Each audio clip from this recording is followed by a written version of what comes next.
Halo semuanya, kami dari kelompok 10. Di video kali ini kita akan membahas terkait studi kasus yang sangat dekat dengan kehidupan kita, yakni penipuan keuangan digital, pinjol ilegal, dan bagaimana negara merespons lewat Satgas Pasti, Indonesia Anti-Scam Center, dan aturan baru fintech lending dari OJK.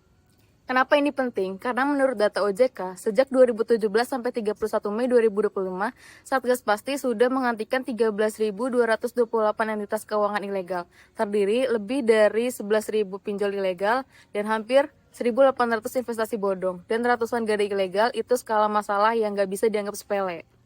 Dan di sisi lain, OJK juga meluncurkan Indonesia Anti-Scam Center atau IASC yang dalam waktu kurang dari setahun sudah menerima laporan kerugian masyarakat sampai 8,2 triliun rupiah. Dengan lebih dari 117.000 rekening pelaku, itu berhasil diblokir. Jadi kasus ini sangat relevan banget untuk dibahas dari sudut pandang perbankan dan institusi keuangan lainnya. Pertama-tama, kita bahas Satgas Pasti. Ini adalah satuan tugas pemberantas aktivitas keuangan ilegal yang terdiri dari OJK, Kementerian Komunikasi dan Digital, Kepolisian, BSSN, dan beberapa lembaga lainnya. Untuk tugas utamanya, patroli cyber menerima laporan masyarakat, menghentikan kegiatan, dan blokir kanal promosi pelaku keuangan ilegal. Menurut siaran pers OJK, sampai 31 Mei 2025, Satgas Pasti ini telah menghentikan 13.228 entitas. Angka ini menggambarkan dua hal. Permintaan masyarakat terhadap akses keuangan tinggi, tetapi ruang abu-abu regulasi juga dimanfaatkan pelaku ilegal untuk mengeksploitasi konsumen. Berarti, walaupun bank dan lembaga resmi sudah ada, masih ada gap layanan yang diisi oleh pelaku ilegal ya? Iya, dari sisi teori keuangan, ini bisa dibaca sebagai market failure akibat asimetri informasi. Banyak orang sulit membedakan mana lembaga resmi dan mana yang ilegal, terutama kalau aplikasinya mirip dan promosinya agresif.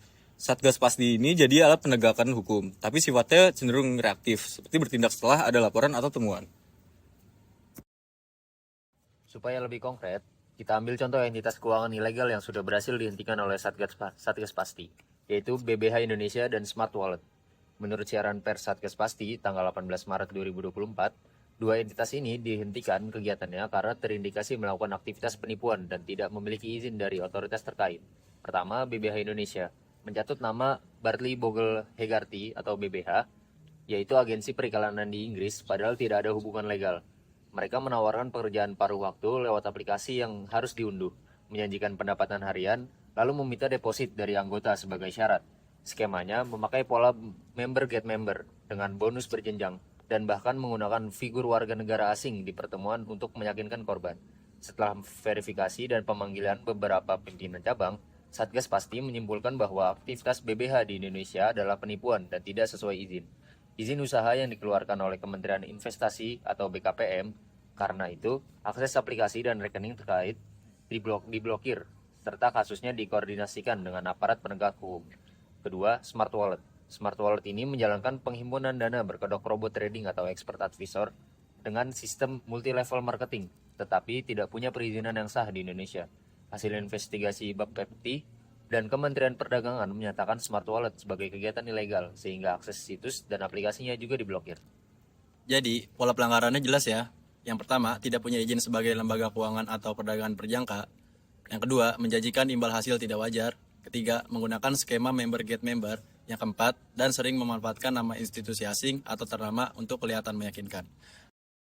1 Januari 2025, OJK membatasi bunga harian untuk pinjaman konsumtif maksimal sekitar 0,3% per hari untuk tenor pendek dan 0,2% per hari untuk tenor lebih panjang. Untuk pembiayaan produk mikro dan UMKM, batasnya lebih rendah sekitar 0,275% sampai 0,1% per hari, supaya biaya dana usaha tidak terlalu berat. Borrower wajib minimal berusia 18 tahun dan ke depan disyaratkan berpenghasilan minimal 3 juta rupiah per bulan. Sementara render video juga dibatasi presentasi dananya di satu platform agar resiko tidak terlalu terkonsentrasi. Intinya, regulasi ini berusaha menekankan bunga yang berlebihan dan mencegah utang berlebihan, sambil tetap menjaga agar fintech legal bisa menyalurkan pembiayaan dengan resiko yang lebih terukur. Regulasi ini berusaha menekankan bunga yang berlebihan dan mencegah utang berlebihan, sambil tetap menjaga agar fintech legal bisa menyalurkan pembiayaan dengan risiko yang lebih terukur. Lalu yang kedua, ada trade-off antara perlindungan konsumen dan inklusi keuangan. Batas bunga dan syarat penghasilan minimum memang melindungi sebagian konsumen. Tetapi, ini berpotensi membuat kelompok berpenghasilan di bawah 3 juta justru makin sulit mengakses kredit formal. Ini sejalan dengan konsep kredit rationing.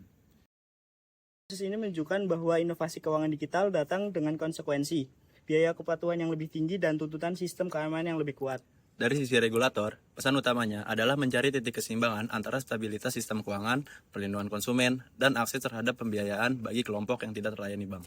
Bagi masyarakat, pelajaran praktisnya sederhana. Selalu cek legalitas lembaga di situs OJK, kritis terhadap imbal hasil tinggi, dan jangan pernah membagikan OTP atau data pribadi ke pihak yang tidak jelas. Kalau sebuah penawaran keuangan terdengar terlalu indah untuk menjadi kenyataan, kemungkinan besar memang tidak benar. Sekian video dari kelompok kami. Semoga pembahasan ini membantu melihat hubungan antara teori perbankan, institusi keuangan lainnya, dan realitas keuangan digital di Indonesia saat ini. Terima kasih.